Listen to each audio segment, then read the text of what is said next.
Cookery சேனலை பார்த்து யார் வேணாலும் சமையல் பண்ணலாம். ஆனா சுவையான சமையல் பண்றது எப்படி?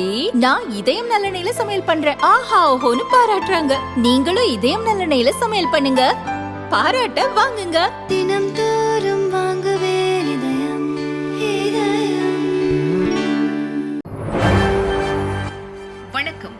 செய்திச் சுருக்கம். மத்திய அரசு ஊழியர்களுக்கு புதிய ஓய்வூதிய திட்டம் ஓகே. டெல்லியில் பிரதமர் மோடி தலைமையில் மத்திய கேபினெட் கூட்டம் நடந்தது. இந்த கூட்டத்தில் மத்திய அரசு ஊழியர்களுக்கு ஒருங்கிணைந்த ஓய்வூதிய திட்டத்தை அமல்படுத்த ஒப்புதல் அளிக்கப்பட்டது. இந்த புதிய ஓய்வூதிய திட்டம் அடுத்த ஆண்டு ஏப்ரல் 1ஆம் தேதி அமலுக்கு வருகிறது. இதன் மூலம் மத்திய அரசு ஊழியர் ஒருவர் ஓய்வு பெறுவதற்கு முன் 12 மாதங்களில் எடுக்கப்பட்ட சராசரி அடிப்படை ஊதியத்தில் 50% ஓய்வூதியமாக பெறுவார். முழு ஓய்வூதிய தொகையை பெற தகுதியான பணிக்காலம் 25 ஆண்டுகளாக இருக்கும். 25 ஆண்டுகளுக்கு குறைவாக அரசு பணியில் இருந்து 10 ஆண்டுகளுக்கு மேல் உள்ளவர்களுக்கு ஓய்வூதிய தொகை விகிதாச்சார அடிப்படையில் கணக்கிடப்படும். இப்போதைய ஓய்வூதிய திட்டத்தில் ஊழியர்களின் பங்களிப்பு 10%, மத்திய அரசின் பங்களிப்பு 14% உள்ளது. புதிய ஓய்வூதிய திட்டத்தின்படி மத்திய அரசின் பங்களிப்பு 18% உயர்த்தப்படும். சுமார் 23 லட்சம் மத்திய அரசு ஊழியர்கள் பயன்பெறுவார்கள். ரேஷன் கார்டுக்கு இழுத்தடிப்பா? அமைச்சர் சொன்ன புள்ளி விவரம். தமிழகத்தில் இப்போது 15,94,000 புதிய ரேஷன் கார்டுகள் வழங்கப்பட்டிருப்பதாக உணவு அமைச்சர் சக்கரபாணி தெரிவித்துள்ளார். மகளிர் உரிமைத் தொகை திட்டத்துக்காக பயனாளிகள் ரேஷன் கார்டை அடிப்படையாக கொண்டு கணக்கு எடுக்கப்பட்டதால் 2023 ஜூலை 6 முதல் புதிய கார்டுக்கு ஒப்புதல் அளிப்பதும் அச்சடிக்கும் பணியும் தற்காலிகமாக நிறுத்தப்பட்டது. இருப்பினும் மிக்ஜாம் புயல் பாதிக்கப்பட்ட சென்னை, திருவள்ளூர், செங்கல்பட்டு, காஞ்சிபுரம் மாவட்டங்களில் 17,197 புதிய கார்டுகள் வழங்கப்பட்டன. அதேபோன்று வெள்ளத்தால் பாதிக்கப்பட்ட தென்காசி, திருநெல்வேலி, தூத்துக்குடி, கன்னியாகுமரி மாவட்டங்களில் 10,380 கார்டுகள் புதிதாக வழங்கப்பட்டன. இந்த வருடம் மார்ச்சில் 45,509 கார்டுகள் வழங்கப்பட்டன. லோக்சபா தேர்தலால் விண்ணப்பம் சரிபார்க்கும் பணி முடங்கியது.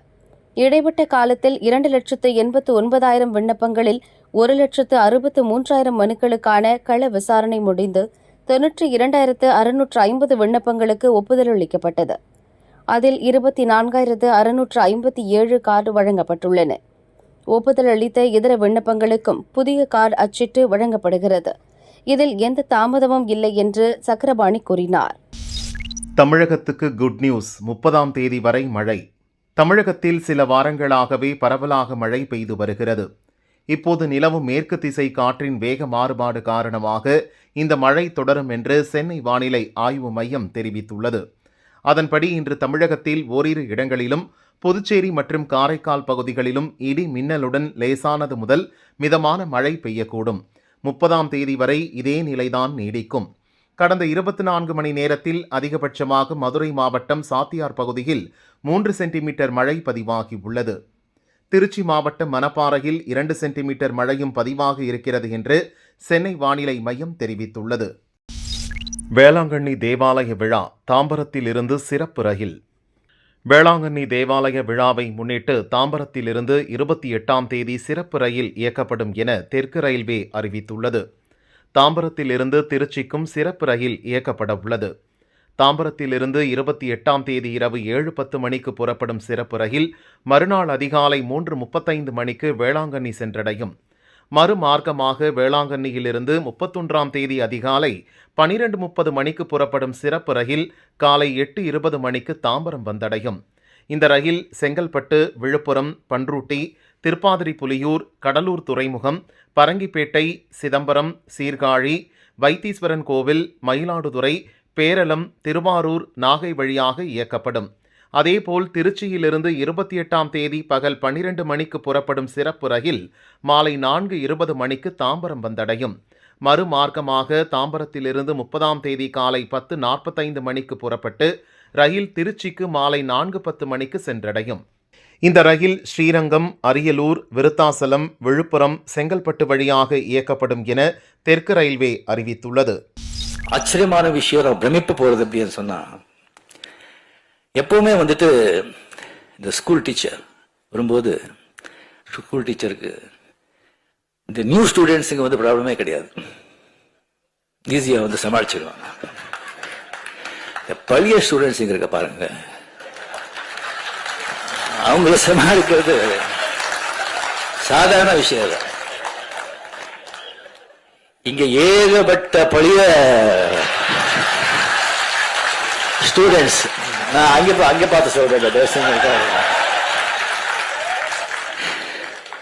ஏகப்பட்ட பழைய ஸ்டூடெண்ட்ஸ். அது சாதாரணமான பழைய ஸ்டூடெண்ட்ஸ் இல்லை.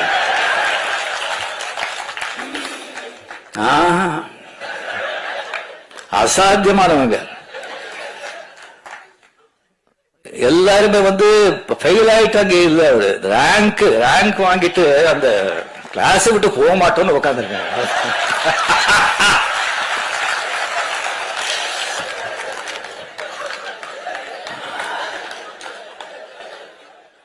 கலைஞர் தம்பி சின்ன வயசுல இருந்தெல்ல பார்த்து இருக்கிறவங்க அவங்களெல்லாம் சமாளிக்கிறது சாதாரணங்க. ஒருத்தர் வேணாங்க, துரைமுருகன் சொல்லி ஒருத்தர் இருக்காரு, கலைஞர் கண்ணிலேயே மருளிட்டு ஆட்டினவர் அவரு. அவருக்கு ஏதாவது விஷயம் சொல்லி இப்படி போற இப்படி பண்றோன்னே எப்படி இருக்கு, எப்படி நல்லா இருக்கு அப்படின்னு சொன்னா அப்படியா சந்தோஷம் அப்படின்னு சொன்னா அது என்ன நல்லா இருக்குன்னு சொல்லி சந்தோஷம் சொல்றாங்களா, என்னடா இப்படி பண்றீங்கன்னு சந்தோஷம் சொல்றாங்களா, ஒன்னும் புரியாது. Stalin sir, hats off to you.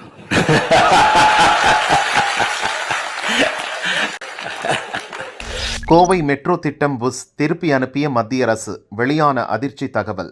கோவையில் மெட்ரோ ரயில் இயக்க சாத்தியம் இருக்கும் 4 வழித்தடங்களை சென்னை மெட்ரோ ரயில் நிறுவனம் ஆய்வு செய்தது. Trichy road, Avinashi road, Sathyamangalam road, Mettupalayam road என 4 வழித்தடங்களில் 144 கிலோமீட்டர் தூரத்துக்கு திட்டம் செயல்படுத்த ஆலோசிக்கப்பட்டது. முதல் கட்டமாக அவினாசி ரோடு மற்றும் சத்தியமங்கலம் ரோட்டில் திட்டத்தை செயல்படுத்த தமிழக அரசிடம் விரிவான திட்ட அறிக்கை சமர்ப்பிக்கப்பட்டது. உத்தேசமாக 10,740 கோடி ரூபாய் தேவைப்படும் என மதிப்பிடப்பட்டது. மொத்தம் 39 கிலோமீட்டர் தூரத்துக்கு 32 நிறுத்தங்கள் ஏற்படுத்த திட்டமிடப்பட்டது. சமீபத்தில் ஆசிய உள்கட்டமைப்பு முதலீட்டு வங்கிக் குழு கள ஆய்வு செய்த பிறகு 4.2 கிலோமீட்டர் தூரம் குறைக்கப்பட்டது.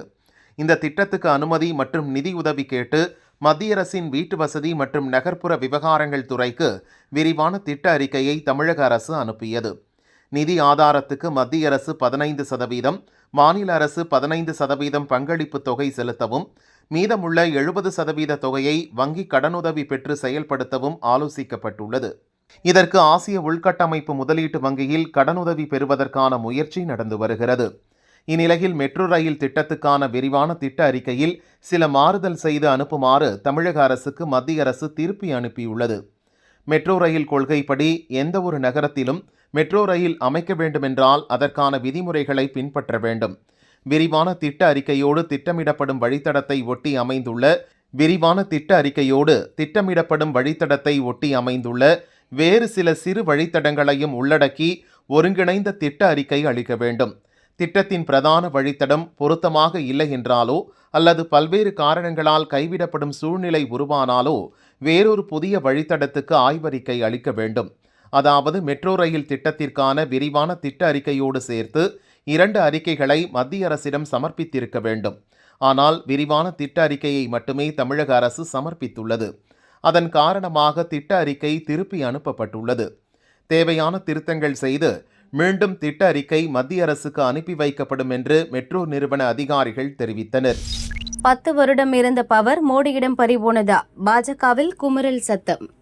கூட்டணி கட்சிகளின் ஆதரவுடன் 3வது முறையாக பிரதமராகியிருக்கிறார் மோடி. சுதந்திர தினத்தன்று செங்கோட்டையில் கொடியேற்றி உரையாற்றும் போது எந்த நிலையிலும் பல சீர்திருத்தங்களை கொண்டு வருவேன் என தடாலடியாக கூறினார். கூட்டணி கட்சிகள் நெருக்கடி கொடுத்தாலும் மோடி முன்பு எப்படி இருந்தாரோ அப்படியே செயல்படுவார் என்று சொல்லப்பட்டது.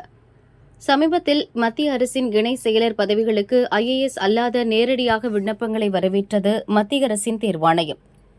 இதற்கு கண்டனம் தெரிவித்த ராகுல், இது பட்டியலினத்தவர்களை பாதிக்கும் என்றார். மறுகணம் பாஜகவின் கூட்டணி கட்சியான லோக் ஜனசக்தி தலைவரும் மத்திய அமைச்சருமான சிராக் பஸ்வானும் எதிர்ப்பு தெரிவித்தார்.